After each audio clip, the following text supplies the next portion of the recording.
À toutes et à tous, bienvenue sur notre page Facebook pour notre rendez-vous hebdomadaire. Donc ces live conférences qui maintenant ont lieu de façon hebdomadaire depuis maintenant plusieurs mois. Alors je suis le docteur Radawi pour ceux qui ne me connaissent pas et je fais donc partie de l'équipe du service d'endocrinologie de l'hôpital de Perpignan.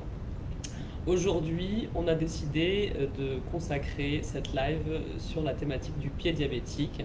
On a remarqué que plusieurs d'entre vous se posent pas mal de questions sur cette problématique, cette complication du diabète qui est fréquente et très redoutée par les patients. Donc on va consacrer cette live à cette problématique. N'hésitez pas à me poser toutes vos questions et vos interrogations. J'essaierai d'y répondre au mieux.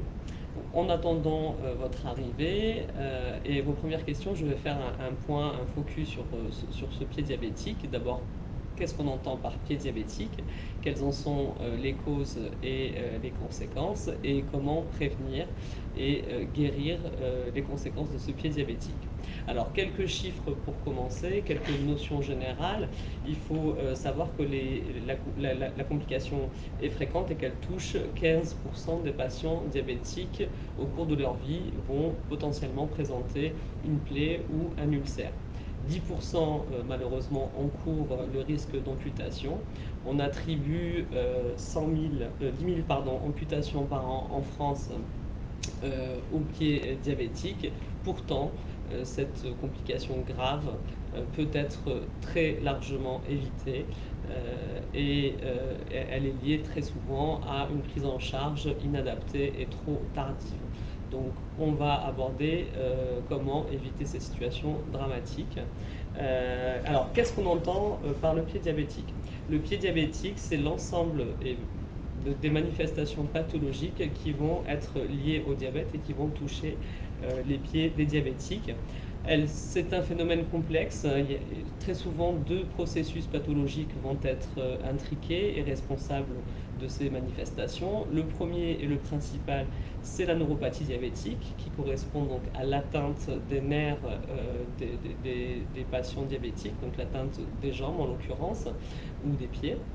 Le deuxième processus, c'est l'artériopathie, qui, elle, est l'atteinte des artères des jambes ou des pieds des patients diabétiques.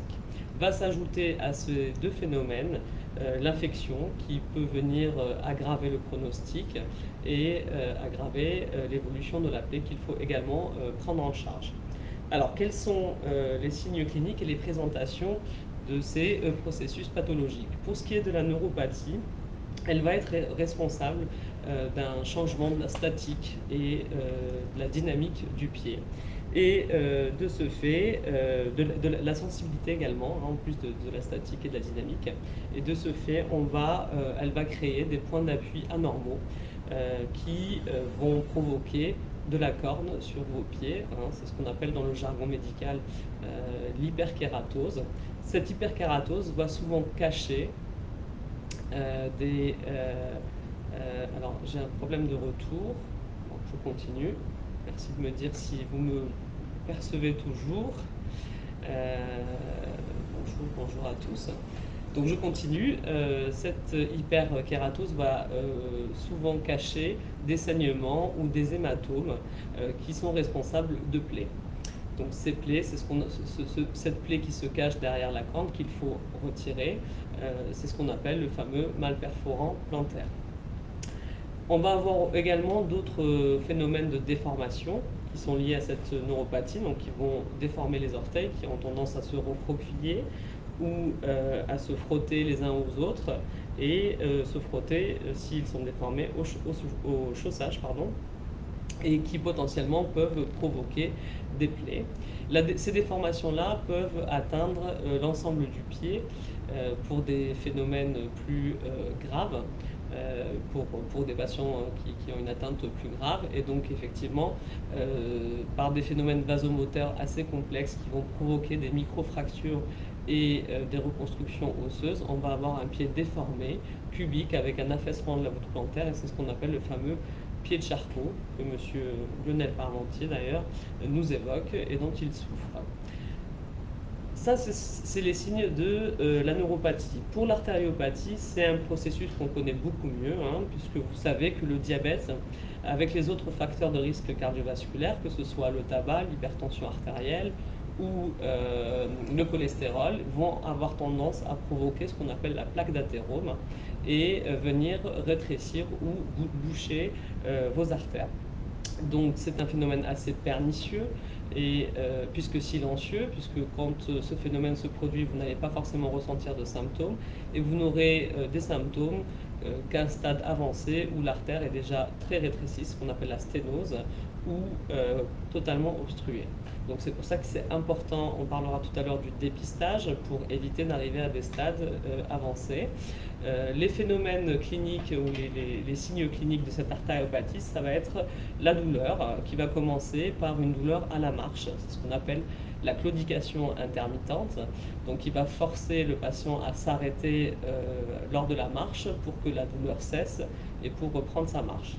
Dans des cas plus graves où l'artériopathie est évoluée, on va avoir des lésions, des plaies qu'on appelle ischémiques, qui sont liées donc à la faible arrivée, à une mauvaise circulation du sang, donc qui arrive mal au bout des pieds ou au bout des orteils, et donc un taux d'oxygène trop faible et qui va provoquer ces plaies. C'est ce qu'on appelle, et qui peuvent aboutir malheureusement à la gangrène et donc à l'amputation. Donc l'artériopathie est essentielle à prendre en charge. Enfin, l'infection, comme vous le savez, qui va s'ajouter à ces phénomènes, donc à la neuropathie, l'artériopathie, le fait d'avoir une plaie provoque ce qu'on appelle une porte d'entrée sur la peau et les germes vont pouvoir entrer dans le pied et provoquer une infection dont vous connaissez sans doute les symptômes, hein, c'est la chaleur, la douleur et l'œdème, le gonflement de l'orteil ou du pied. Donc dès lors que vous avez ces symptômes, il faut agir très vite. L'infection peut être superficielle, donc elle peut toucher la peau et les tissus sous-jacents, on parle alors de dermohypodermite ou d'érysipèle, mais elle peut également être beaucoup plus profonde, aller jusqu'à l'os, et on parle alors d'ostéite, qui nécessite des traitements antibiotiques beaucoup plus lourds et des durées de traitement beaucoup plus longues. Voilà pour les signes cliniques. Alors maintenant, comment éviter et prévenir la survenue des complications du pied diabétique? Donc la prévention est essentielle, c'est le pilier de la prise en charge du pied diabétique.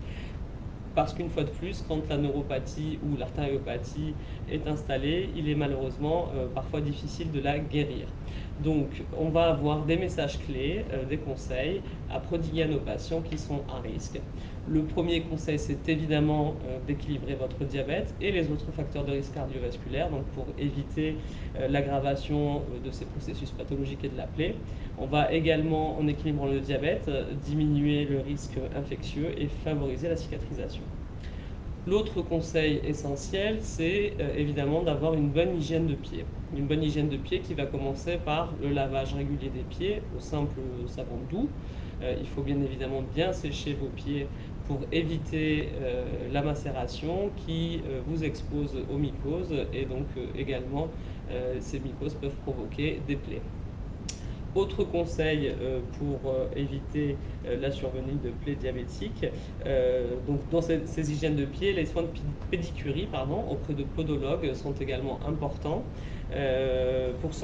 Pour les patients à risque qui ont une neuropathie ou une artériopathie, il faut savoir que ces soins peuvent être remboursés. Donc quand on a une neuropathie et une artériopathie, on parle de grade 2. Vous avez dès lors 4 séances de pédicure podologue remboursées par la sécurité sociale par an. Et si vous avez déjà présenté un antécédent de plaie ou une amputation malheureusement, vous avez 6 séances remboursées par la sécurité sociale. On parle alors de grade 3. Donc on a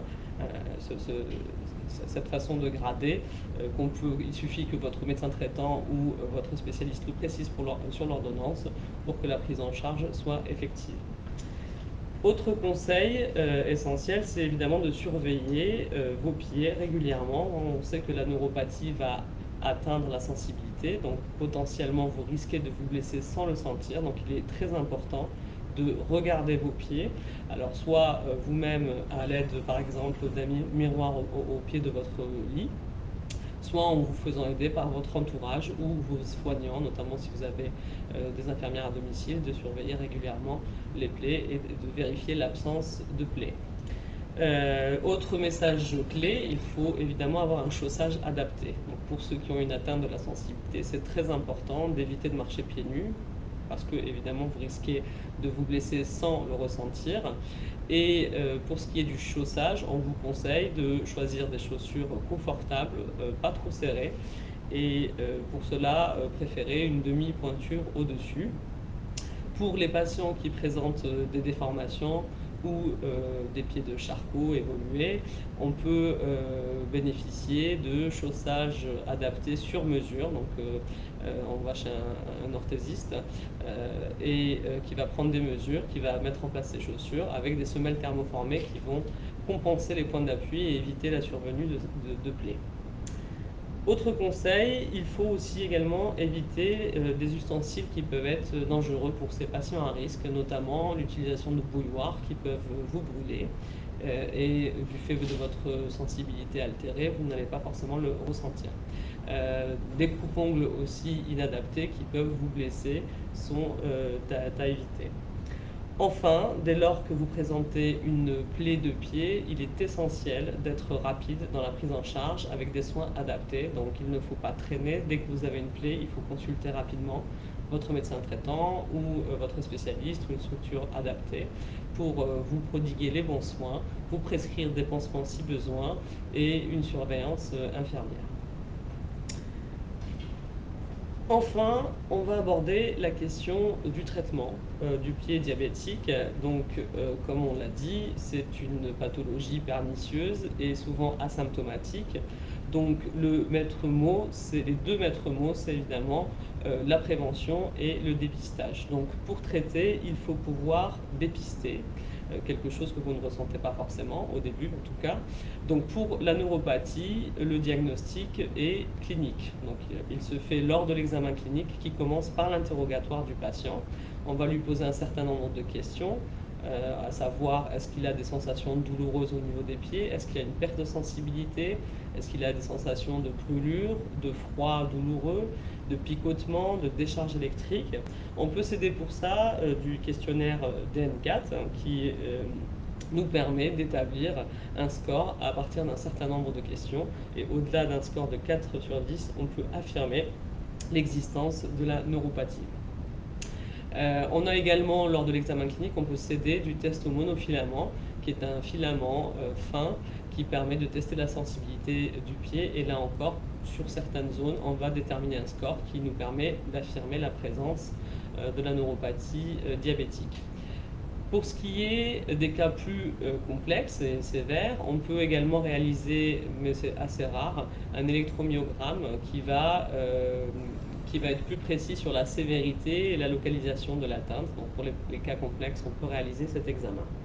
Pour ce qui est de l'artériopathie, alors malheureusement, pour finir sur la neuropathie, il n'existe pas de traitement pour guérir la neuropathie, mais les mesures préventives vont, notamment l'équilibre du diabète et les différents conseils qu'on vous a donnés, vont permettre d'éviter la survenue de plaies et de stabiliser la neuropathie, notamment en équilibrant le diabète.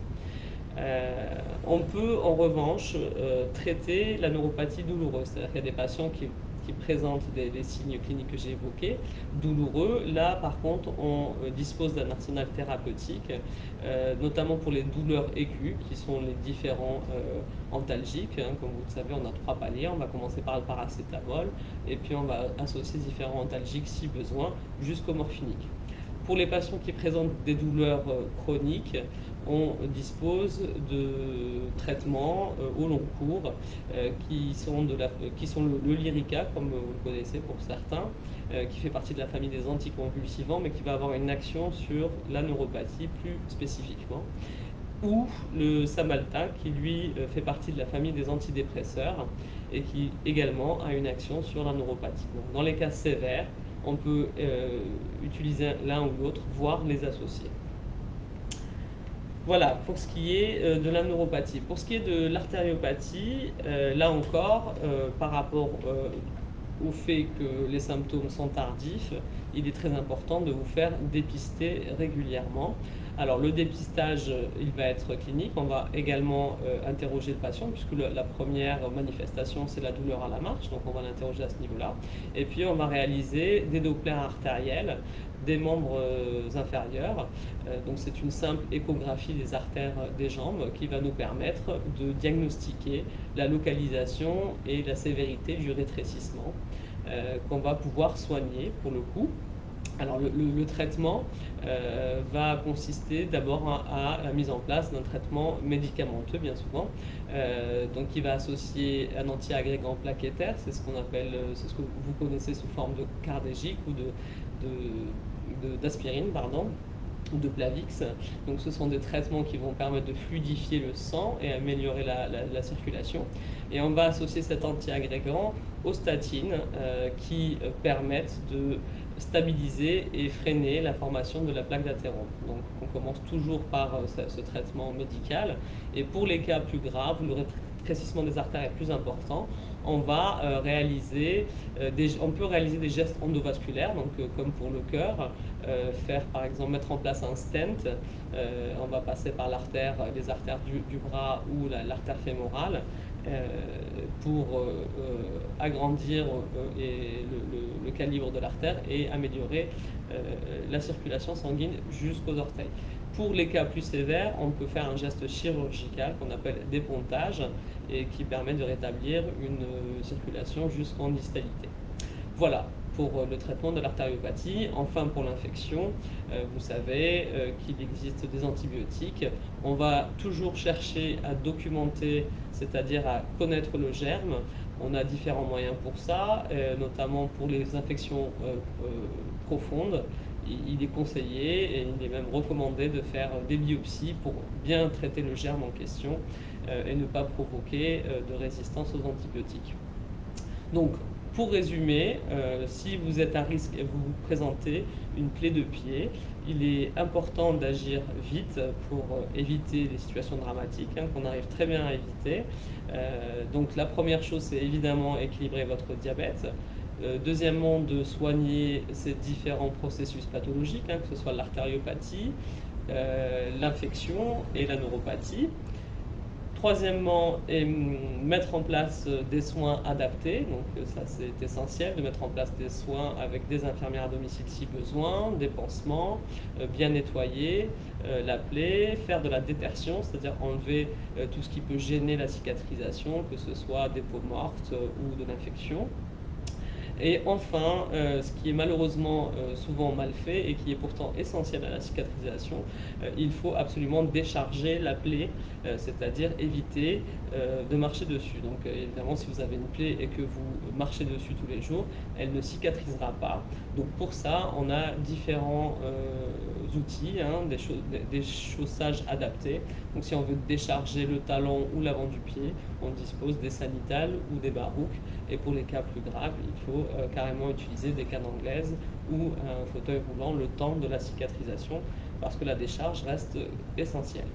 Voilà pour le point large sur le pied diabétique. Maintenant, je vais répondre à vos questions. N'hésitez pas. Donc, bonjour à tous. Merci, bonjour. Alors, Madame Fadila Mess qui me pose la question, les douleurs des jambes sont-elles un signe d'avoir un pied diabétique? Effectivement, la douleur neuropathique est assez typique. Donc, si elle répond à certains critères, toutes les douleurs aux jambes ne sont pas toujours liées au diabète. Donc, il faut bien préciser cette douleur. C'est une douleur en général qui prédomine, qu'on appelle en chaussette. Donc, elle prédomine sur la localisation des chaussettes en fait. Donc le pied est jusqu'à mi-mollet. On va avoir une douleur qui est souvent bilatérale. Elle peut prédominer à droite ou à gauche, mais elle peut basculer d'un pied à l'autre. Et puis elle va répondre aux différents signes que je vous ai évoqués. Elle va survenir plutôt en soirée ou dans la nuit, vous empêchant peut-être de dormir. Et puis avec des signes que je vous ai évoqués, donc tels des picotements, des fourmillements. des sensations de brûlure, des sensations de froid. Donc si votre douleur, Madame Fadila, répond à ces critères, effectivement, ça peut être lié à la neuropathie diabétique. À ne pas confondre avec des sciatalgies qui, par exemple, sont liées, qui peuvent commencer par des douleurs au dos et qui vont s'étendre. C'est également une douleur neuropathique parce que c'est un nerf qui est pincé, donc ça peut mimer les mêmes douleurs, mais elles suivent un parcours très précis et elles se distinguent très facilement des douleurs neuropathiques. Donc précisez bien vos douleurs. On va rechercher du coup les autres signes de neuropathie, on va faire un test au monofilament et si vraiment on a un doute, on peut faire un électromyogramme pour préciser et confirmer qu'il s'agit bien de douleurs liées à la neuropathie, Madame Fadila.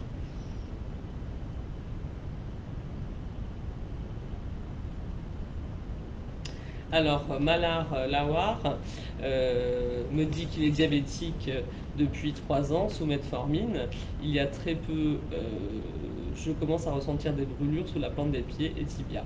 Alors effectivement, a priori, les neuropathies douloureuses ou la neuropathie diabétique a tendance plutôt à survenir sur des patients qui sont déséquilibrés depuis plusieurs années, mais malheureusement, on a pas mal de patients qui peuvent avoir des douleurs dès le début de leur maladie, malgré que le diabète soit bien équilibré. Alors on soupçonne, comme on sait, que le diabète évoluait sans doute depuis déjà plusieurs années. Et les premières années d'équilibre glycémique sont très importantes. Donc il faut dépister au plus tôt le diabète et le soigner très bien pour éviter la survenue de ces complications. Alors je ne sais pas si on vous a déjà évoqué cette notion de mémoire cellulaire, c'est-à-dire que les premières années vont être déterminantes dans l'évolution de votre diabète et dans le fait de la survenue ou pas des complications. Donc si vous équilibrez très tôt et très bien votre diabète, votre corps va tendre vers un bon équilibre tout le restant de votre vie en principe et on va ainsi éviter des complications. Donc Monsieur Mallard, je crains que votre diabète a peut-être été diagnostiqué tardivement et que vous n'ayez peut-être pas été soigné avec un diabète sans doute déséquilibré sans que vous le sachiez. Raison pour laquelle vous avez peut-être d'ores et déjà cette neuropathie au bout de 3 ans de diabète. Donc si vous avez des brûlures, il faut discuter la mise en place d'un traitement. Comme je vous ai évoqué, soit ponctuel avec des traitements antalgiques classiques. Si les douleurs par contre deviennent plus importantes et plus fréquentes, on peut mettre en place un traitement antalgique adapté par Lyrica ou Cymbalta, comme je vous disais, en sachant que c'est des traitements qui peuvent présenter des effets secondaires. Donc il faut vraiment discuter le pour et le contre et trouver le bon dosage. Donc on commence par des doses faibles et qu'il faut réévaluer tous les 15 jours. Donc c'est des médicaments qui agissent sur de longs cours. Donc très souvent on a des patients qui le prennent de façon ponctuelle, ça ne fonctionne pas comme ça. Donc il faut vraiment le prendre sur du long cours et évaluer son effet au bout d'une quinzaine de jours. Donc si le dosage qu'on vous a mis est bien toléré mais pas assez efficace, à ce moment-là vous pouvez augmenter le traitement progressivement avec votre médecin traitant ou avec votre spécialiste et trouver la dose qui vous soulage.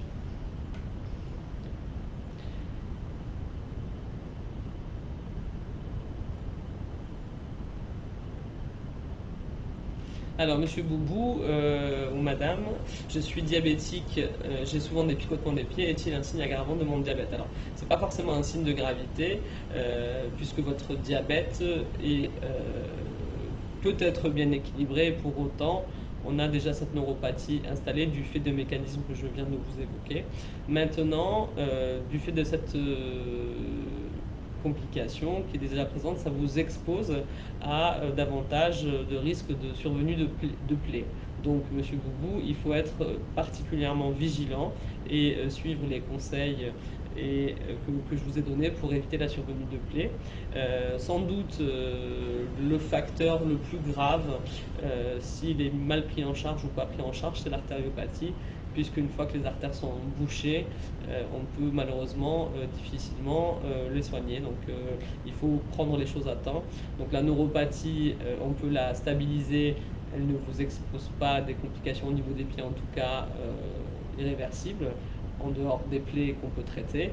En revanche, l'artériopathie, quand elle est évoluée, on peut malheureusement rien faire. Donc il faut vraiment bien prendre en charge vos artères et faire les dépistages nécessaires pour pouvoir les soigner. Monsieur Michel qui me remercie, de rien. Madame Fadila.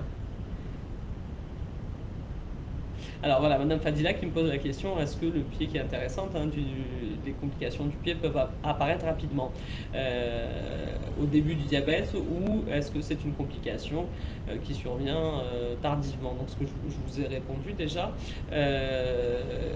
généralement ça survient sur des patients qui ont un diabète ancien et déséquilibré, mais comme je vous ai précisé, malheureusement on a de plus en plus de patients qui ont un diabète récent, pseudo-récent.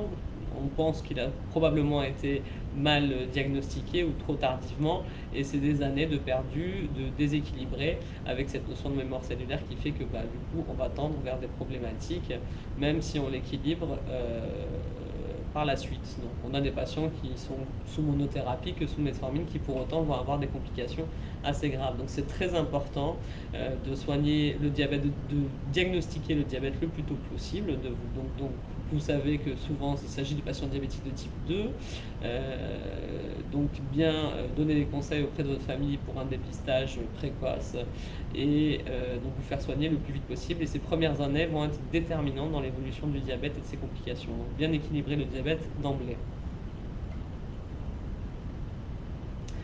Madame Plancheneau qui me demande de parler du canal carpien lors d'un prochain live. Alors je pense pas qu'on dédie un live entier au canal carpien, alors on sait qu'effectivement les patients diabétiques et d'autres ont plus de risques de présenter un canal carpien, mais ce n'est pas forcément lié à la neuropathie diabétique, puisque le canal carpien est lié à un écrasement du nerf au niveau des poignets très souvent. On va faire les dépistages, on va rechercher ce canal carpien également, et on va soigner. Alors souvent c'est soit des infiltrations de corticoïdes, soit un traitement chirurgical pour ce canal carpien, mais ce n'est pas spécifique de la neuropathie diabétique. Donc je suis désolé Madame Plancheneau, je ne pense pas qu'on dédie un live complet à ce canal carpien, mais on répondra à vos questions si besoin.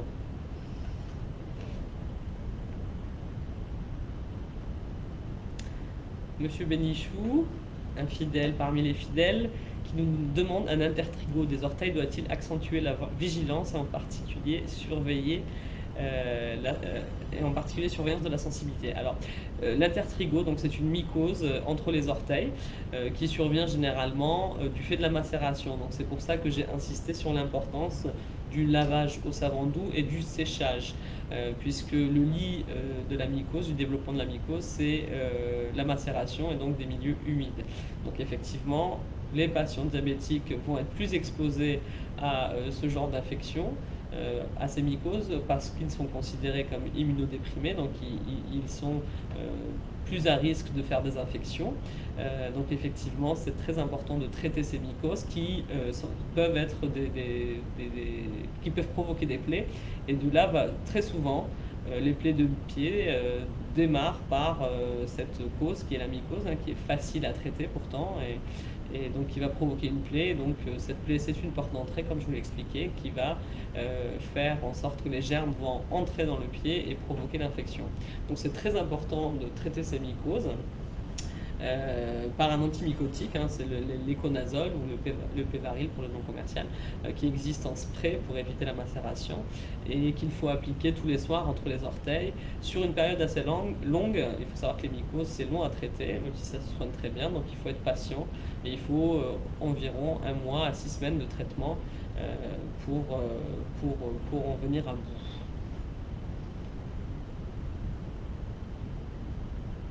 Alors, monsieur Abdel qui me dit qu'il n'a pas de douleur, mais qu'il sent une froideur au niveau des jambes. Donc cette sensation de froid douloureux, monsieur Abdel, peut également faire partie des signes de neuropathie douloureuse, donc liée au diabète. Donc effectivement, il faudrait être vigilant et peut-être vous faire tester auprès de votre médecin pour s'assurer qu'il n'y a pas d'autres signes, notamment via un test au monofilament par exemple, pour voir si votre sensibilité est altérée, et faire un dépistage.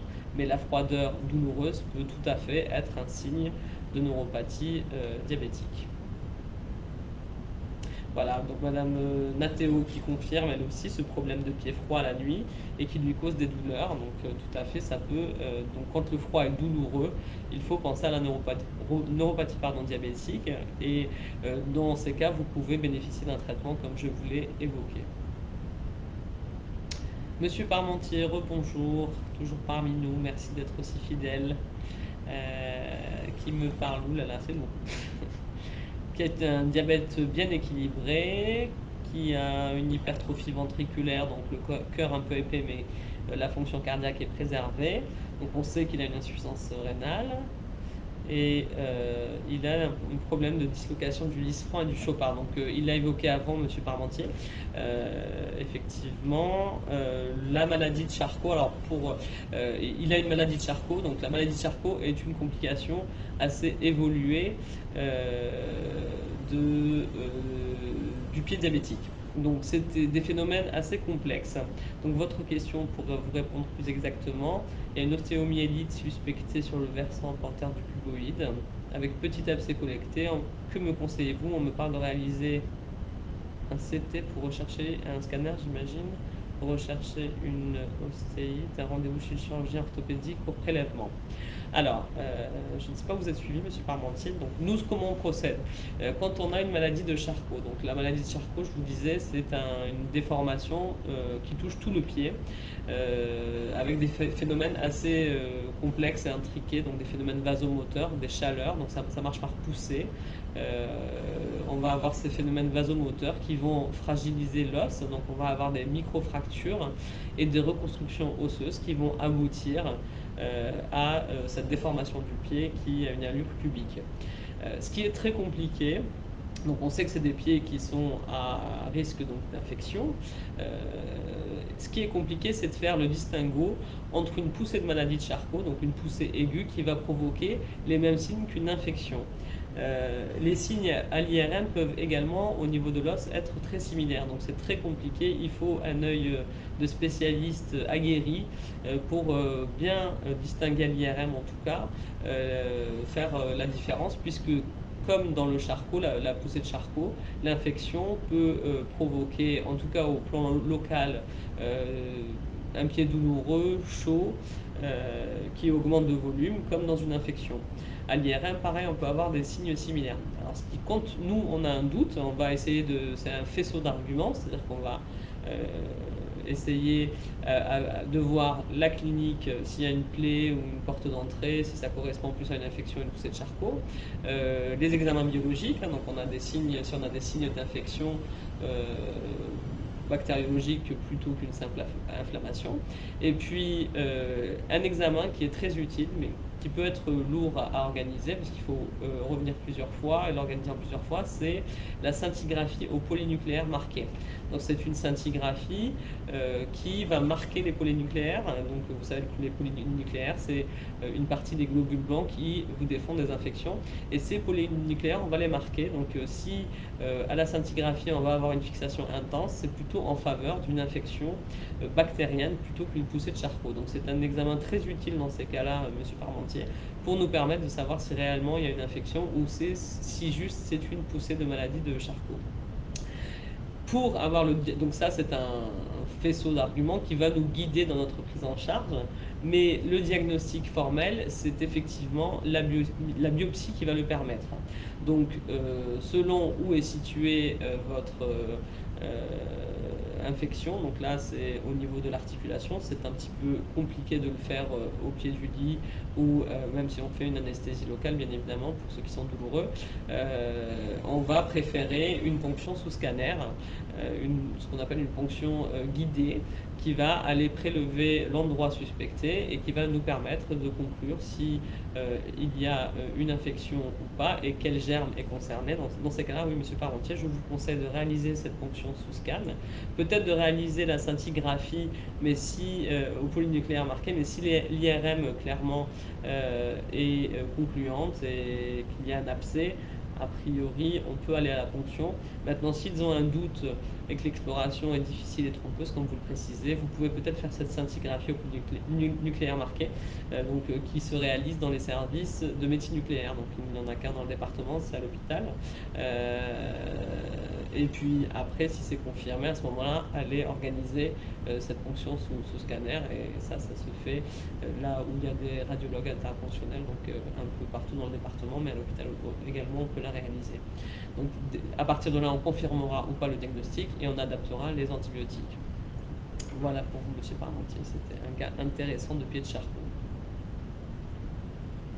Pour monsieur l'Allemand qui me pose une question qui ne concerne pas du tout le pied diabétique et qui prend de la metformine et qui se plaint d'une prise de poids. Alors monsieur l'Allemand, ce n'est pas lié à la metformine puisque la metformine est considérée comme un brûleur de graisse, donc elle a plutôt tendance à faire maigrir, bon pas de beaucoup de kilos, hein, de quelques kilos à l'initiation en tout cas, parce qu'elle va vous rendre plus sensible à l'insuline et donc utiliser mieux votre insuline, ce qui évite que votre corps ne sécrète trop d'insuline et on sait que l'insuline fait grossir. Donc c'est pour cette raison que la metformine est plutôt est considérée comme un brûleur de graisse et va nous permettre cette perte de poids. Donc je ne suis pas certain, monsieur l'Allemand, que ce soit la metformine qui vous fasse grossir.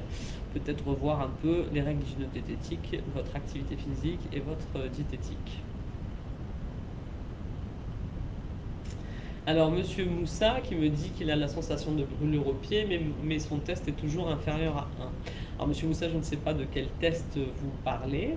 Peut-être que vous parlez du test monofilament où on va tester plusieurs zones. Il suffit de 2 zones pathologiques pour confirmer la neuropathie.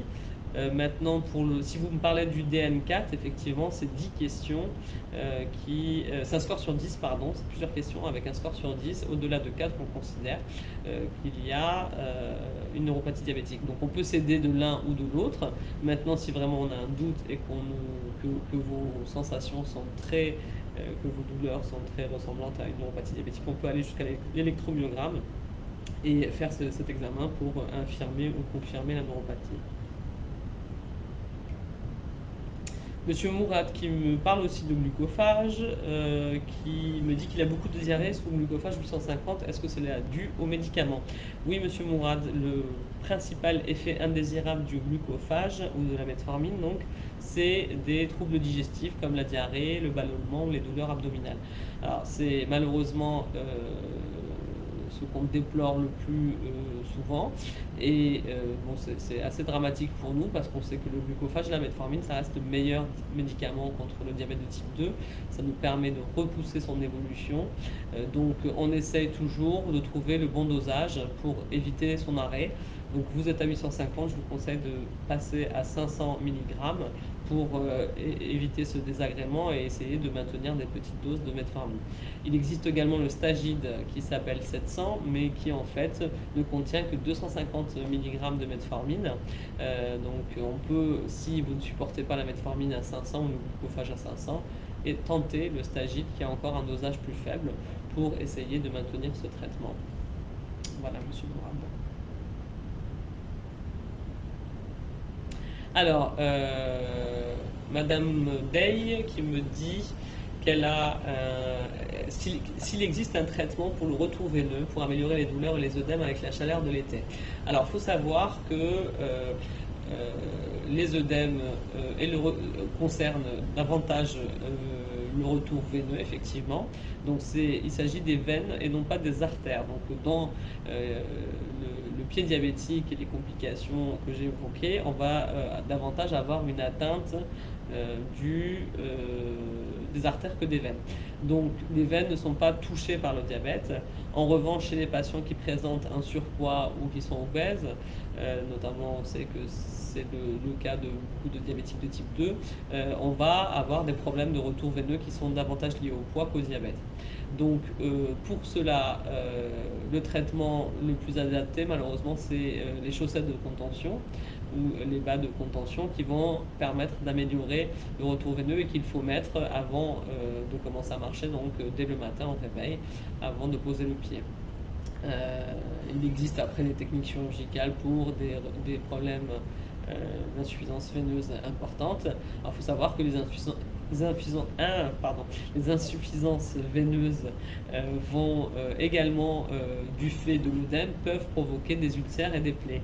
Mais il ne s'agit pas de plaies d'artériopathie diabétique. Donc c'est un autre type de plaie qu'on sait distinguer très bien de l'artériopathie, puisque la forme et la localisation est très souvent différentes et qu'elles sont beaucoup moins douloureuses que les ulcères artéritiques. Après, on vous préconise aussi, on vous encourage à marcher le plus possible, à réaliser de l'activité physique et à perdre du poids pour éviter ces problèmes d'insuffisance veineuse. Monsieur Oudjaboub qui me demande si la neuropathie est irréversible. Alors malheureusement, très souvent, oui, la neuropathie, une fois installée, on a du mal, il n'existe pas de traitement en tout cas pour la guérir. On peut la stabiliser, parfois on améliore les choses sur des neuropathies aiguës en rétablissant l'équilibre glycémique, mais pour des neuropathies installées, malheureusement il n'existe pas de traitement, on peut uniquement traiter la douleur. Donc ce qui est important une fois qu'on a une neuropathie, c'est soit de traiter la douleur si besoin, et puis de prévenir la survenue de plaies, donc de bien surveiller vos pieds et appliquer les conseils que je vous ai donnés en début de live. Le nom, Madame Laribi qui me donne le nom de la crème pour la mycose, c'est l'éconazole, donc c'est un traitement antimycotique. Il en existe d'autres, hein. L'éconazole est le plus fréquent, c'est Pévaril pour le nom commercial, mais il y a d'autres antimycotiques tout aussi efficaces. Donc j'ai cité celui-là parce que c'est celui qu'on utilise le plus fréquemment, mais il en existe d'autres. Donc Madame Laribi, vous pouvez utiliser celui-là ou d'autres, c'est des antimycotiques. Ce qu'il faut retenir surtout, c'est que c'est long à traiter. Donc soyez patiente et même si la lésion régresse, continuez bien à appliquer le spray ou la crème.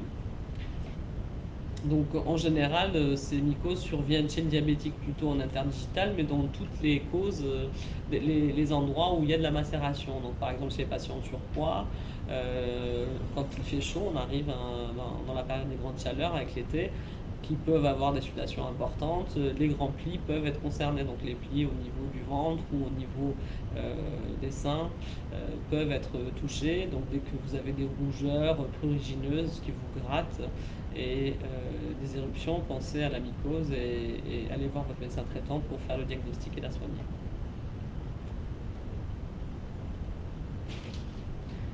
Madame Joshi qui a des fourmillements sous les pieds aussi, donc ça peut correspondre à la neuropathie. Monsieur Guéry, pardon, peut-on améliorer la neuropathie diabétique et supprimer par exemple le phénomène de glissement des pieds qui empêche de marcher correctement?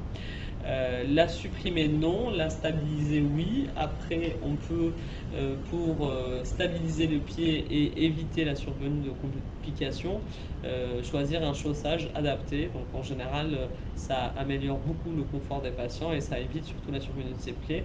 Donc je vous ai évoqué des chaussures sur mesure. Il y a une partie malheureusement faible qui est remboursée par la sécurité sociale.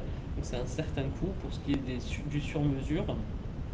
Et on va également pouvoir insérer dans ces chaussures des semelles thermoformées.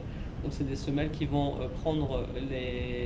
on va prendre en compte avant de faire ces semelles la pression au niveau des pieds. Donc je vous disais que la statique et la dynamique du pied étaient modifiées avec des points d'appui pathologiques, anormaux, qui peuvent provoquer de la corne et donc des plaies. Et donc on va mesurer cette pression et ces points d'appui et on va les compenser par des semelles thermoformées qui peuvent améliorer votre confort et éviter la survenue de ces plaies.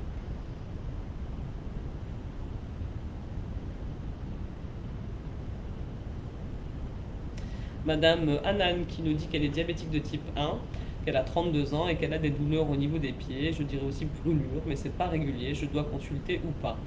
Oui, il faut consulter Madame Anan puisque les diabétiques type 1 comme les diabétiques type 2 peuvent être touchés par ces complications.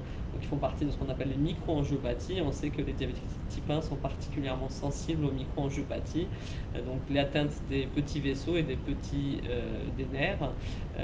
Donc les micro-angiopathies englobent la rétinopathie diabétique, donc l'atteinte des yeux, la néphropathie diabétique, l'atteinte des reins et la neuropathie diabétique. Donc qui fait partie de cette micro-angiopathie. Donc vous êtes tout tout aussi à risque. Donc si vous avez des symptômes, effectivement, il faut consulter pour confirmer le diagnostic et voir s'il est nécessaire ou pas de vous proposer un traitement. Monsieur Chorfi qui me pose la question des recommandations pour couper les ongles des pieds. Alors, je ne suis pas pédicure. Ce qui est important, c'est d'éviter de se blesser, d'éviter de provoquer des plaies. Alors, il faut. Alors, la façon dont vous coupez aussi les ongles peut plus ou moins provoquer après les ongles incarnés, donc c'est à éviter absolument.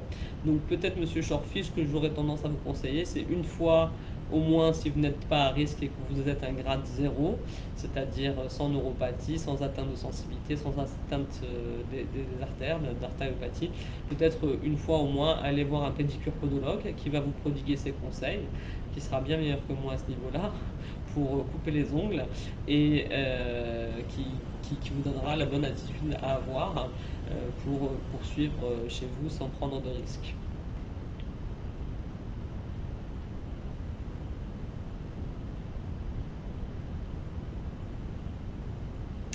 Alors, monsieur Azmani qui me pose la question, peut-on associer du diaglinide 0,5 mg? Alors, on n'a pas cette forme en France, mais je suppose que ça fait partie des familles des glinines, donc comme le nouveau norme chez nous. Avec l'apidra, peut-on l'associer à 5 unités, sachant que je suis DT1? Non, j'aurais tendance à vous dire qu'il faut éviter. Donc, les glinides sont des hypoglycémiants, hein, donc qui s'apparentent un peu au sulfamide, mais avec une durée d'action beaucoup plus courte. Il faut éviter de le cumuler avec l'insuline, car vous allez augmenter votre risque d'hypoglycémie. Donc mieux vaut adapter correctement vos doses d'insuline pour éviter les hypoglycémies, monsieur Asmani. Madame Asmani, pardon. Merci, merci à vous aussi.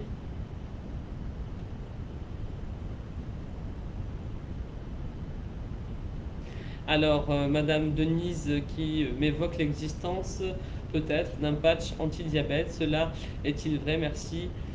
Ce patch aurait pour effet de baisser le sucre en le mettant sur le ventre. Alors, Madame Lebjoie, non, je n'ai pas entendu parler de ce patch. Alors peut-être que vous évoquez la pompe insuline patch, effectivement, qui est assez petite et qui ressemble à un patch qu'on place généralement sur le ventre, mais qu'on peut placer également sur les bras ou sur les cuisses, qu'on appelle omnipode. Et donc elle contient de l'insuline et il faut la régler avec un débit de base et des bolus et via une éducation du patient. Donc c'est ce qu'on appelle la pompe patch.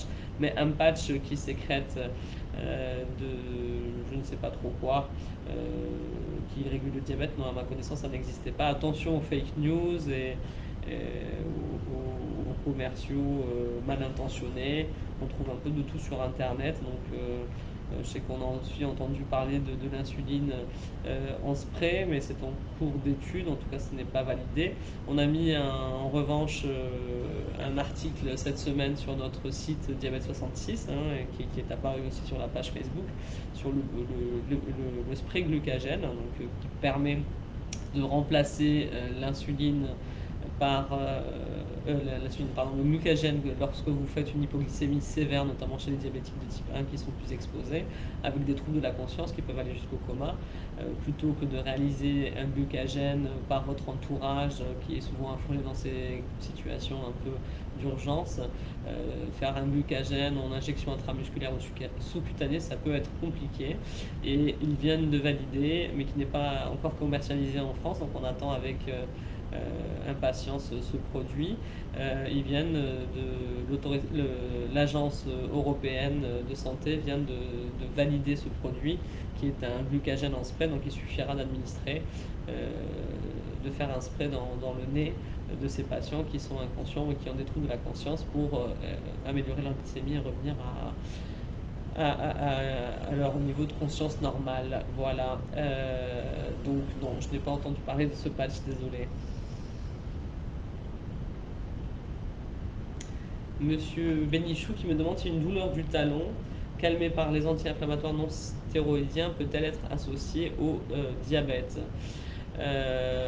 Il ne me semble pas. Maintenant, les douleurs neuropathiques peuvent prendre des formes diverses et variées, donc il faut rester vigilant. Après, toutes les douleurs où toutes les problématiques liées au pied ne sont pas toujours liées à la neuropathie diabétique. Donc les diabétiques ont le droit de présenter comme les autres des tendinites et des douleurs au pied qui sont liées à autre chose que la neuropathie du diabète. Le fait que ça réponde aux anti-inflammatoires non stéroïdiens ne permet pas de trancher ni de conclure, puisqu'on sait que la neuropathie diabétique peut également répondre aux antalgiques classiques en aigu.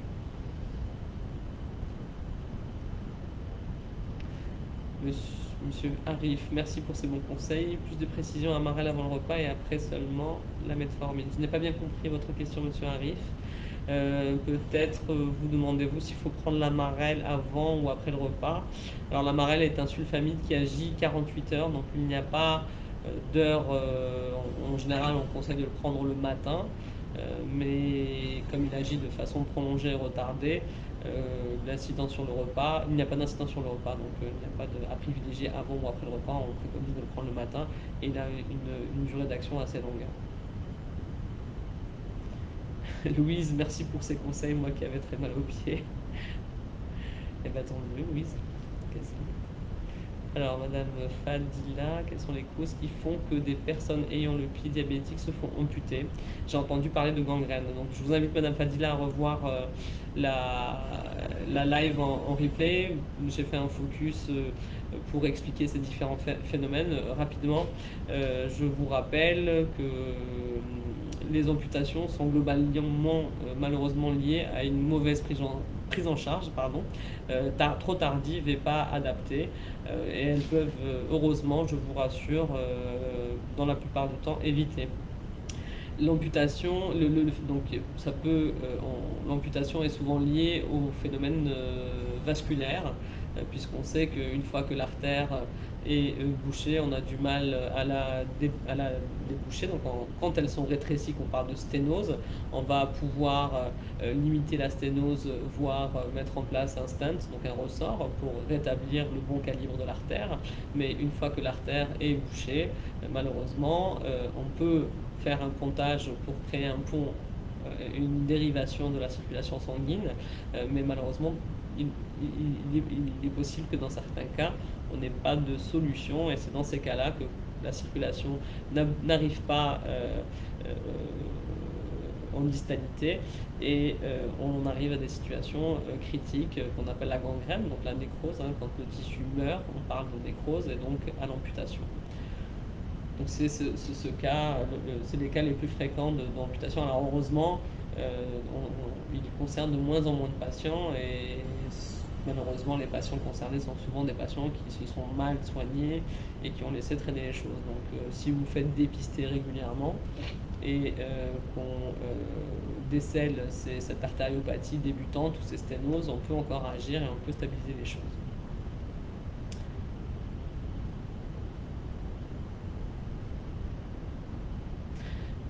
Alors, monsieur Géry qui me pose la question, que pensez-vous des produits vendus en pharmacie à base d'extraits de plantes qui améliorent la circulation sanguine pour éviter les jambes lourdes? Donc, monsieur Géry, ces médicaments vont davantage jouer sur les veines. Donc, il faut vraiment faire le distinguo entre les veines et les artères.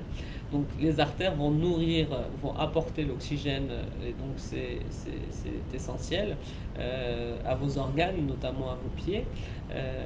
Et les veines vont se charger de ramener, de ramener le sang au cœur pour assurer l'oxygénation et la circulation du sang. Donc le diabète, lui, va altérer malheureusement plutôt les artères que les veines, et on sait que les artères sont essentielles, comme les veines d'ailleurs, mais ces produits en pharmacie vont agir sur les veines. Leur efficacité n'est pas redoutable, pour être tout à fait sincère. Après, bon, ils sont commercialisés, donc c'est qu'ils ont apporté un petit bénéfice sans doute, mais sans doute ce qui va améliorer le mieux le retour sanguin, donc lutter contre l'insuffisance veineuse, c'est la mise en place de ces bas de contention, cette contention, et la mise en place d'une activité physique régulière, la perte de poids aussi. Et pour les cas plus graves, donc plutôt que ces extraits de plantes, donc les mesures hygiéno-diététiques vont être bien plus efficaces. Je pense que ces extraits de plantes, pour les cas graves, on peut faire des chirurgies, des strippings et d'autres techniques que les vasculaires sauront mieux vous décrire que moi. Mais voilà, je pense que l'efficacité de ces extraits de plantes reste très limitée, à mon humble avis.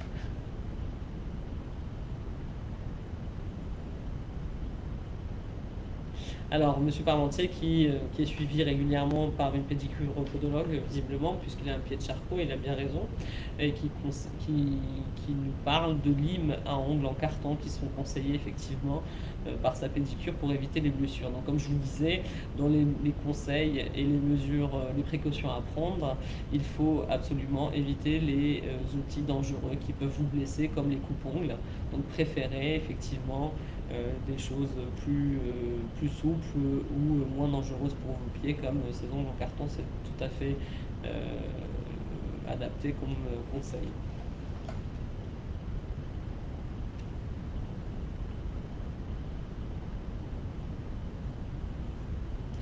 Merci pour vos conseils, merci à vous d'avoir participé nombreux, hein. Madame Beauchamp qui me pose la question, est-ce que les insulines faut prendre du poids parce que je me plie 4 fois par jour et je bien grossi depuis que je me fais de l'insuline. Alors, on sait effectivement que l'insuline est une hormone qui a tendance à faire grossir parce qu'elle stocke les graisses. Maintenant, on essaye de mettre des doses les plus adaptées possibles pour éviter cette prise de poids sous insuline. Et donc évidemment, ce qui va être très important, c'est votre diététique, Madame Beauchamp. Donc si on a une alimentation adaptée, la moins sucrée possible, le moins de sucre rapide possible, on va effectivement pouvoir maîtriser les doses d'insuline.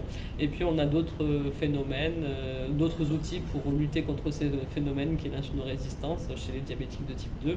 On va s'aider, même si vous êtes traité par l'insuline, et si on le peut, on va garder la metformine. Qui est un insulinosensibilisant et qui va nous permettre de réduire ces doses d'insuline. L'autre moyen de lutter contre cette insulinorésistance et donc cette prise de poids sous insuline, c'est aussi de mettre des pompes à insuline, puisqu'elle sensibilise votre corps à l'insuline, puisqu'elle mime le travail du pancréas, et ça nous permet très souvent de diminuer drastiquement les doses d'insuline, parfois par deux, pour les patients qui, comme vous, ont peut-être une insulinorésistance et qui sont obligés de faire des grosses doses d'insuline parce que leur corps résiste à l'insuline. Donc voilà, Madame Beauchamp, il faut travailler sur la diététique pour essayer de réduire les doses d'insuline et puis après associer peut-être la metformine ou tenter la pompe à insuline. On peut aussi utiliser les analogues GLP-1 chez les patients qui sont sous 4 injections ou pompes qui vont nous aider sur la perte de poids et sur l'équilibre du diabète. Comme vous savez, maintenant, il existe des formes hebdomadaires, que ce soit l'Ozempic ou le Trulicity, qui peuvent tout à fait être maintenues, ainsi que la metformine avec les traitements par insuline. Contrairement aux sulfamides, aux glynides qu'on a tendance à arrêter puisque c'est des insulinosécréteurs.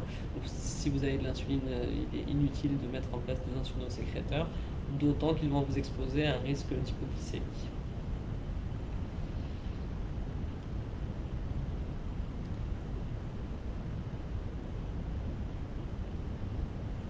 Alors, Madame Coasnon qui me parle de son mari qui est diabétique de type 2, qui a des jambes lourdes, les examens sont normaux, notre généraliste lui a proposé des bas de contention, ce qu'il a refusé. Alors oui, malheureusement, ça reste le meilleur traitement, mais c'est très contraignant, souvent, surtout dans ces périodes de grande chaleur. Il a un traitement par daflon pour 2 semaines et c'est suffisant. Alors on évoquait avec Monsieur Guéry ces traitements par plante et ces traitements, ces vasodilatateurs dont fait partie le daflon, qui vont agir sur ce mauvais retour veineux, ont malheureusement une efficacité on va dire réduite. Donc voilà, les meilleurs conseils restent d'essayer de faire de l'activité physique pour améliorer le retour veineux, de perdre un petit peu de poids si votre mari est en surpoids, de mettre malheureusement ses chaussettes de contention, ça reste le meilleur traitement. Et puis si vraiment l'insuffisance veineuse est très grave et évoluée, la faire préciser par des Dopplers, mais cette fois-ci veineux, pas artériel, et voir s'il est nécessaire de faire un acte chirurgical, donc consulter un chirurgien vasculaire.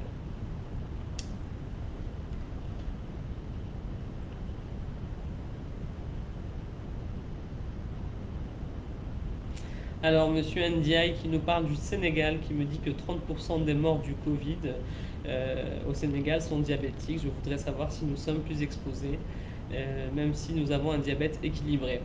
Alors, de plus en plus, on apprend et on confirme que le Covid va malheureusement atteindre les plus fragiles. Donc en France, on sait que 80%, 85% des formes restent bénignes, donc ça reste une maladie bénigne, mais comme elle est très contagieuse, effectivement, on a plus de risques de mortalité. La mortalité est d'environ 1%, alors je ne connais pas les chiffres du Sénégal, mais j'imagine qu'on peut l'extrapoler, en sachant quand même qu'en France, la population est beaucoup plus vieillissante, avec donc forcément plus de comorbidités. Donc on sait que le Covid, a priori, touche plus de gens fragiles, et on considère qu'effectivement le diabète déséquilibré est un facteur de risque comme l'hypertension artérielle ou d'autres maladies, d'autres comorbidités graves comme les maladies cardiovasculaires. Donc après, si vous, monsieur NDI, vous êtes relativement jeune avec un diabète équilibré, a priori vous n'êtes pas plus à risque. Et si vous malheureusement vous attrapez le Covid, a priori, ça, dans 85%, les formes restent bénignes. Donc rassurez-vous et gardez votre diabète bien équilibré.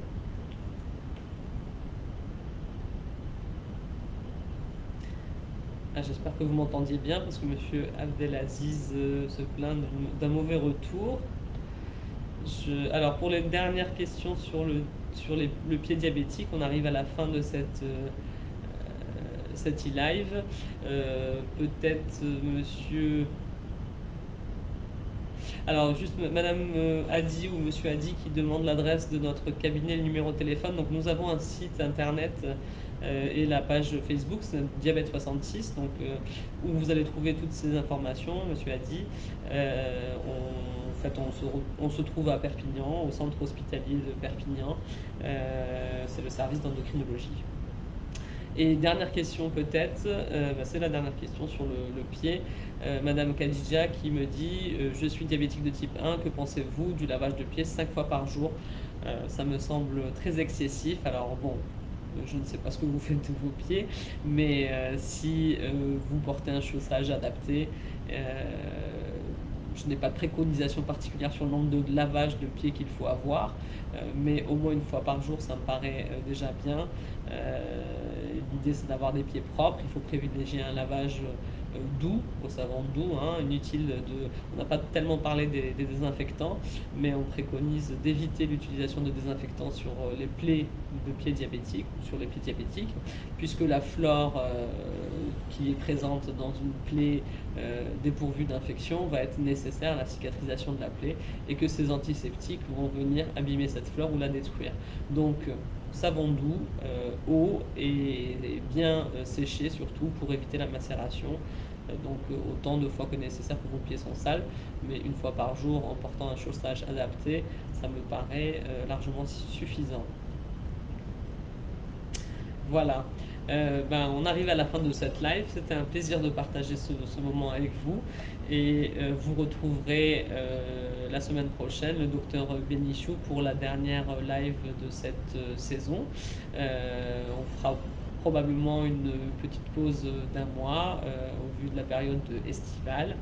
Et on vous retrouvera avec plaisir à la rentrée. Bonne journée à tous et bon week-end.